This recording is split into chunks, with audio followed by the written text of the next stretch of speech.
Today, I am thrilled to welcome Chuck Masek, a MedTech pioneer, author, and serial founder whose David versus Goliath journey in healthcare innovation continues to inspire.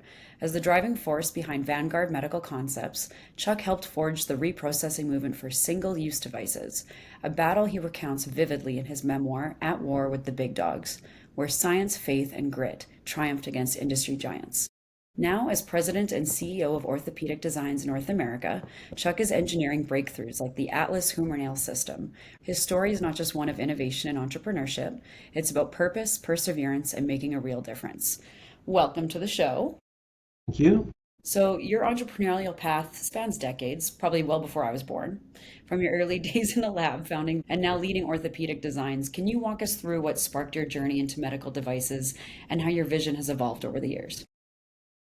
Well, I think my life anyway, and I think most people's lives are not, they don't go the way they planned. It's as simple as that. You set out doing one thing.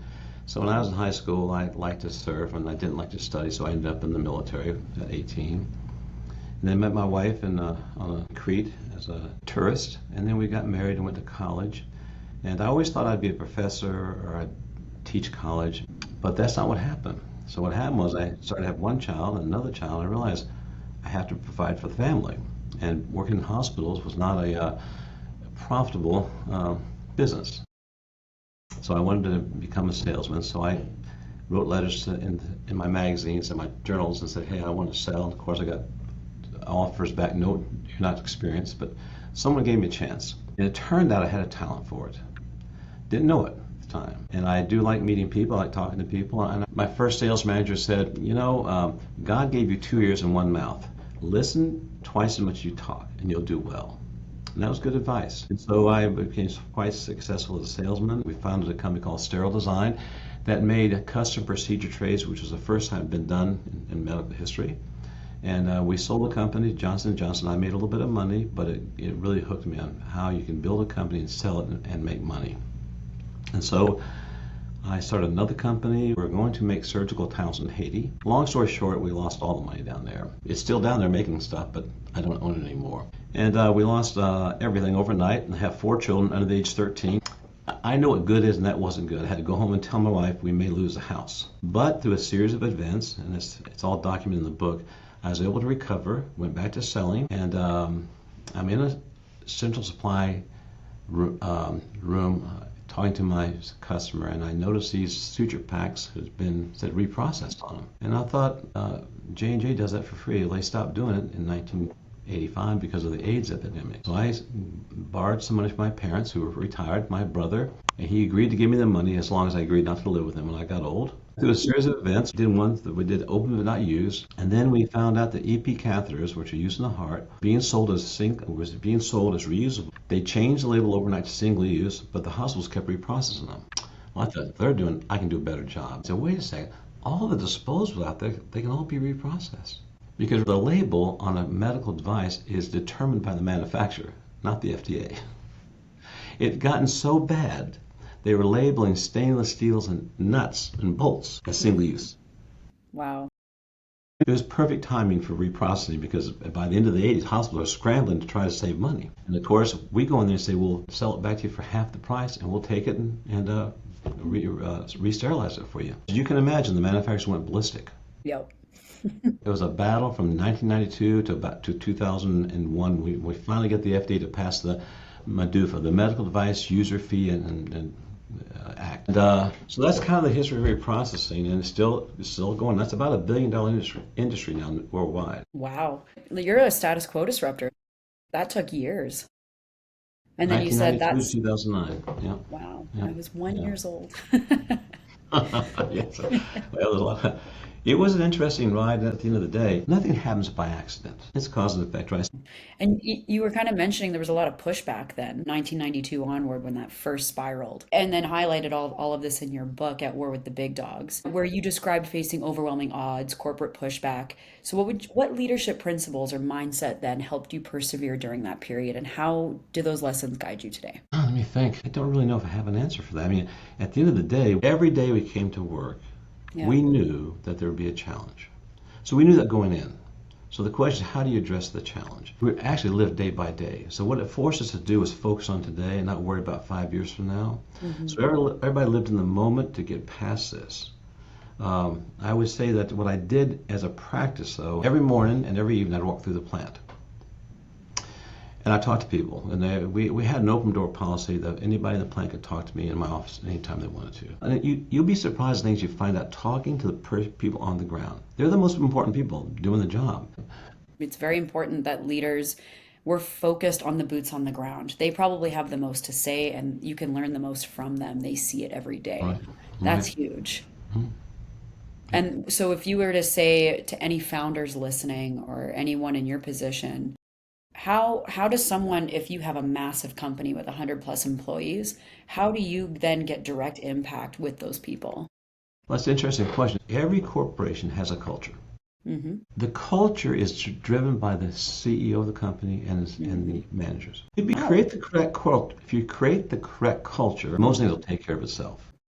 And statistically, we hang out more with the people that we work with every day than we do our own family. So I would say if that kind of bleeds into my next question then about why you wrote the memoir. A lot of this was because of the community and the people that came and supported you and were fighting with you. What do you hope future founders or industry leaders take away from that story? Well, there are two reasons I wrote the book. The first reason, and the most important, was to honor the men and women who served with me during this war. And make no mistake about it, it was a war. I wanted to give them something to give to their children, grandchildren. This is what mom and dad did.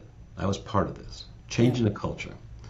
The second reason I wrote the book was that maybe there's an entrepreneur out there who's got their back against the wall and they think they're going to lose. I would say, look, keep on going. Don't ever give up. Ever give up. I love that. And so those are the two reasons. It took a long time to write it. It took me about a year and a half because I had to have a writer help me. My wife did a lot of the editing, and we had a lot of input from a lot of people. That's amazing. You're now focusing on orthopedic trauma innovation. Yes. So what inspired this Atlas Humeral Nail? How do you see it transforming the outcomes for your patients? Well, to understand that, you have to go back to after we sold the company. So I got my CFO. I said, go find us a company to buy. I don't want to start from scratch again. So we looked at several companies. We finally bought a technology here in St. Pete. It was called the Talent Technology. And we started in 2012, and it's been a long haul. In my previous company, Vanguard, I tell people all the time, certain things had to happen that I didn't know had to happen, and if they didn't happen, we'd be out of business. Happened time and time again. I see the same principles here. I don't go into all the detail, but we worked on this human nail for at least 4 years. What we're very excited about, our doctors, our designing surgeons have told us it'll save 20% of their patients going to total shoulders. If you can keep your God-given shoulder, it's better than a man-made one. Man-made ones are okay, but this is better. And so we've launched the product finally in February. We've done about maybe 40 surgeries, but now it's finally starting to take off. We started out with the femur first, using the Talent Technology. Wow, big bone, Big bone. But the problem was to distally lock. Right now, if you have a femur, they have to drill holes here to secure the nail down here. We came inside the nail talons to grab inside, so there's no holes here. Here's the problem with the femur. You don't have to distally lock. Some doctors don't. But guess what? On the humerus, you have to, because the humerus does this. So down here in the humerus is a bunch of nerve bundles. The doctors do not want to tie that nerve bundle by having a screw hit it. So the talons work perfectly. And now we put the talons in the screw head. So now the screw head, the talons come out and bust up the humeral head so it won't fall over. It's technically superior. It's a simple concept, a simple idea, but it's patented. And it's being well received. That's awesome. Is when it comes to like the navigating regulatory hurdles, fundraising, hospital adoption, what advice would you have for founders listening? Well, first of all, when I was younger, in my 30s, I met this old guy. He seemed old, he's probably 60. He said, Chuck, there's 3 rules of business to be successful. Like, really? Just 3? Just 3. What's the first one? Never run out of cash. Oh, got it. What's the second one? Never run out of cash. What's the third one? Never run out of cash. So I would tell an entrepreneur 3 things you need to guarantee some modicum of success. 1, you need a product that's unique, okay? If you want to be in this business. Second, you need to have the people in place that can do this, operations, sales, etc. And third, you have to have the financing. Many entrepreneurs go out of business selling themselves out of business because they can't, because for every dollar in sales, you have a back door of a dollar in inventory, work in progress. So $1 million in sales, you have $2 million somewhere, right? At least. So I say to people, if you're going to get in business, you better count the cost. You better make sure you have the money in place, you better have the product in place, and if you have the product, the people, and the finances, you'll be successful. There's a question how much and how fast. And finances. Yeah, that's pivotal. Is there any sort of important piece of advice, maybe if it's not pertaining to sales, but even just if you're going it alone, you're like, I'm gonna work for myself. I want to start a company. Well, first of all, I say learn it early in life. You won't be disappointed. So the first thing you do, you have to be morally grounded to do what's right.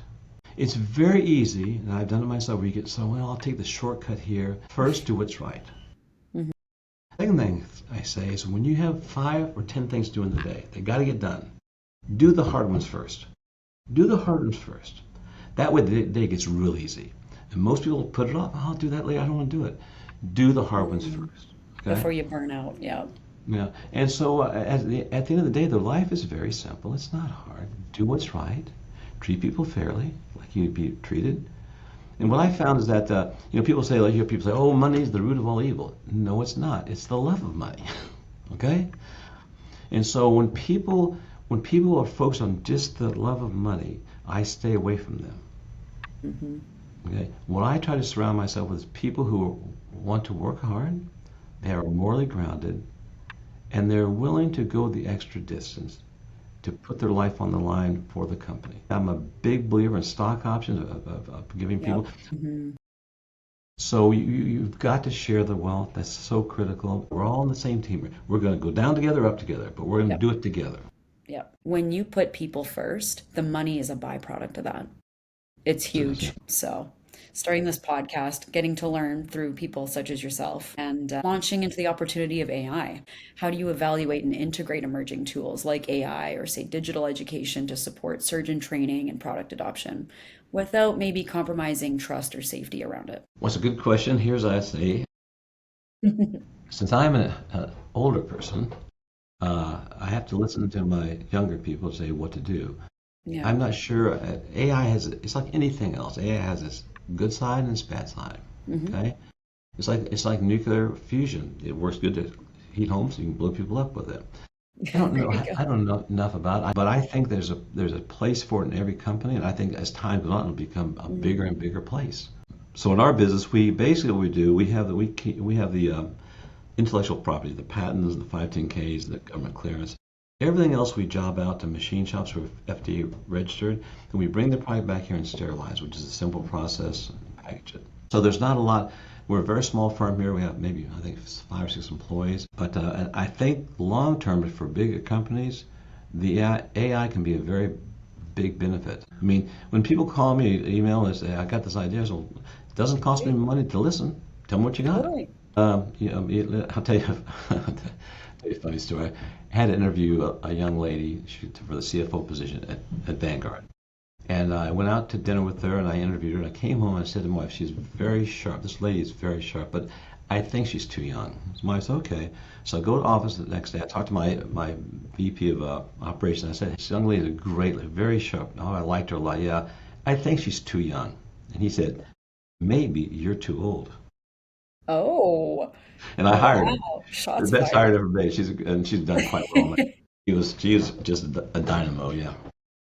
That's awesome. So young, but had the willingness to learn and to be impressionable upon the older crowd, but also leave a mark of her own. She was sharp. So I try to keep my ears and eyes and mind open to new things. When people come to us with an idea, we say that makes sense. Sometimes they don't make sense for us because it's not a good fit, but we like to listen. What's the biggest bottleneck in the sales structure right now, from beginning to end, like the adoption of whatever orthopedic product you have? The answer is very easy. When I was first a young rep in the sales market, hospitals are very unsophisticated. I could be at the scrub seeing with a doctor, he could use the product that afternoon. It was a heyday, really. Okay? Yep. Hospitals got more sophisticated, which they should. They're better business people, as they should be. And they have all these committees. So we start with the doctor first. I like the product. He understands. He knows it's better for his patients. Then we go to the hospital.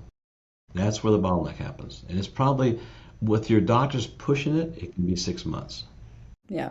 So that's the way it is today. So now, going back to raising capital, if we had more people in the field working with doctors, going to the hospitals, we'd probably do it faster. But at the end of the day, once we're in the hospital and the patient does better, we're not going anywhere. We have not had one doctor look at the product and say, "Oh, that's not good." They say things like, Yep. "Wow, that's really neat. Whoa, I've never seen Yep. this before." If they ask one question, it's a typical question: how do you get it out? Because when you put an implant in, or they get You gotta be infected able or to they get it. break, you got to get it out. Yep. Yep. And so we said, getting them out's not a problem. But they know, every doctor who show it to, they go, "This is incredible." So Hmm. we know we've got a winner. And so the bottleneck is the hospital. They've got all kinds of committees, And so we'll keep working at it. So it does better with the support of doctors, but if you were to like bypass the doctor and go straight to the hospital with, say, a proof story, how do you think that would be accepted, or The like would hospital it would not? say, no, so who wants to use it? They wouldn't care. See, the hospital is the part of the equation that provides a facility and the nurses. Hmm. The doctor provides the surgeons. If I went to the hospital, hey, I want to sell this nail, who wants to use it? Oh, I don't know. Well, why would I buy it? The doctor Yep. is the key. If you Yeah. don't want to use it, it's not going to go anywhere. Okay, so that is okay. But again, you have to find the doctor who wants to use it. And when he wants to use it, then we go to the hospital.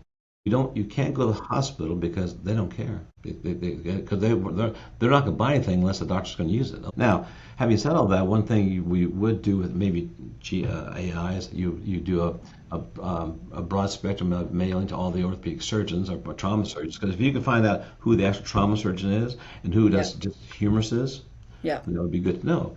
And so that's where you do a broadcasting over and over again. But again, even then, you've got to, at the end of the day, someone has to go out and meet with the doctor, show them the device. And then the biggest part after that, you've got to find a rep that'll cover the cost of it. Remember, he has to be there in surgery with the doctor to show him, to make sure everything goes well. The good news is it's a profitable business, Hmm. but it's got its downsides because these surgical trays cost a lot of money, 15, 20 grand. And you got to put it at the hospital on consignment, plus a sterile bank of inventory, another 5 grand. So you got 25 grand at the hospital before you sell the first product. Wow. So it's very cash flow intensive. Yep.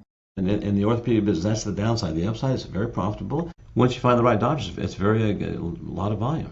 I'm very curious to see how you can get more of an accelerated outreach that maybe like have access to 100,000 emails of all different doctors within that scope that would be using your product, and you could speak to them. That would probably make more sense. But do you guys only target within the United States? This is just United Yeah, States right based? now. Yeah. Yeah. See, the other thing too is that we have a limited number of surgical trays. We have 10 right now, 4 to 20 more that are coming into this month. Hmm. So there's about 5,000 surgical hospitals in America. Okay, I've got 30 trays. So now, if we raise some capital or another company buys our product and they have more resources, if you have 100 trays, there's still a Totally. 5,000 short-term hospital. You can never, you could do the broadcast, and what I think would be good, by the way, just to at least have a place to go talk to people. Totally. But at the end of the day, we're limited by the trays. It's scarcity too. It's almost like when airlines go, there's 2 seats left, get yours. But it's going to be double the price. I'm learning a lot just about the device adoption and how that is structured, but what you need to make this hospital go, yes, it's 100% heck yeah, we're in.